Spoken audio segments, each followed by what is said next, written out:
បងតាមមនុស្សអត់សូវឆ្លាតឬក៏ការគិតរបស់គាត់យឺតណាគាត់អាចសម្រេចកិច្ចការធំបានអត់ចាអូនសម្រាប់បងវិញមនុស្សដែលឆ្លាតពីធម្មជាតិនិងមនុស្សដែលពូកែគឺគាត់អាចសម្រេចកិច្ចការធំបានប៉ុន្តែវាមិនទាំងស្រុងទេពីព្រោះការសម្រេចកិច្ចការធំបើតាមបទពិសោធន៍បងទាំងការសិក្សា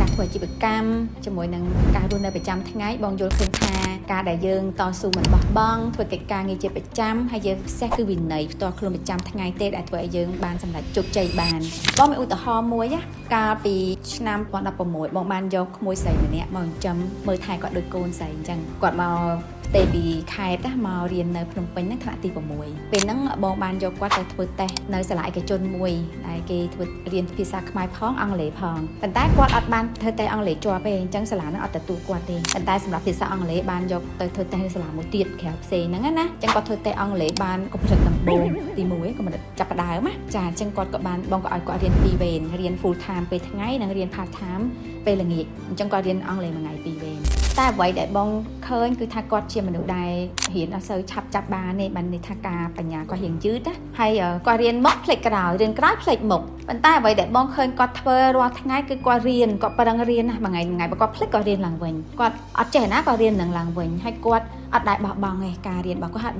ដែលគេហៅថាកិច្ចសាលាទេចាស្រាប់តែថ្នាក់ទី9ណាពេលគាត់ថ្នាក់ទី9ចិត្តប្រឡងថ្នាក់ទី9ចប់គាត់ទូរស័ព្ទមកបងម៉ាមីកូនប្រឡងធ្វើតេស្តជាប់ទៅរៀននៅបរទេសហើយបងភ្ញាក់ព្រឹតកូនឯងប្រឡងពីកាលគាត់ដាក់ប្រឡងនៅសាលាឥឡូវកូនធ្វើតេស្តជាប់ហើយម៉ាមីគេសួរកូនទៅរៀនអត់ហើយខ្ញុំសួរថាចុះកូនឯងទៅរៀននៅណាទៅរៀននៅប្រទេសមាន3ម៉ាមីអង់គ្លេស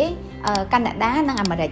ហើយបងក៏បានទៅជួបសាលាក៏ពេលហ្នឹងអង់គ្លេសកាណាដា full ដែរតែក៏មានតែអាមេរិកអញ្ចឹងគាត់ក៏ទៅរៀននៅសហរដ្ឋអាមេរិកថ្នាក់ទី11ទី12អូនក៏បានទៅរៀននៅក្នុងណា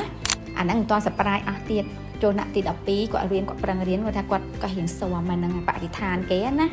ហើយហ្នឹងពេលគាត់ចប់ទី12គឺគាត់ប្រឡងបានលេខ1នៅសាលាហើយដល់ពេលនៅសាលាអាមេរិកពេលគាត់ចុះលេខ1អញ្ចឹងយើងទៅដាក់នៅសាកលវិទ្យាល័យណាក៏អត់សម្ភារដែរ admission test អត់មានទេគឺចូលអូតូម៉ាទិកអញ្ចឹងមានសាលាអាមេរិក4ឲ្យគាត់រៀនគាត់ជ្រើសរើសបាន4ចុងក្រោយគាត់ទៅរៀននៅរដ្ឋដែលបងអូនស្រីបងនៅហ្នឹងបច្ចុប្បន្នគាត់ជានិស្សិតឆ្នាំទី3ផ្នែកពេទ្យនៅសាកលវិទ្យាល័យមួយនៅអាមេរិកហ្នឹងណាហើយគាត់រៀនបានលេខល្អរហូតនៅក្នុងពេលរៀនអញ្ចឹងបងត្រឡប់មកវិញថាការគិតយឺតឬក៏មិនសូវឆ្លាតឬក៏គេហៅថាបញ្ញាអន់ហ្នឹងមិនប្រកាសថាយើងមិនសម្រាប់កិច្ចការងារធំទេសំខាន់គឺការធ្វើជាប្រចាំមិនបោះបង់ការតស៊ូនិងវិន័យប្រចាំថ្ងៃក្នុងការសិក្សាអញ្ចឹងសម្រាប់បងប្អូនជាពិសេសដែលគាត់គិតថាគាត់មិនសូវឆ្លាតដូចគេកុំអស់សង្ឃឹមឲ្យតែបងប្អូនអាចបន្តការប្រឹងប្រែងជារៀងរាល់ថ្ងៃកុំបោះបង់ហើយសំខាន់ផុតគឺមានវិន័យបងប្អូននឹងបានសម្រេចកិច្ចការធំនៅថ្ងៃណាមួយម្ខាងអរគុណអូនបាទអរគុណច្រើន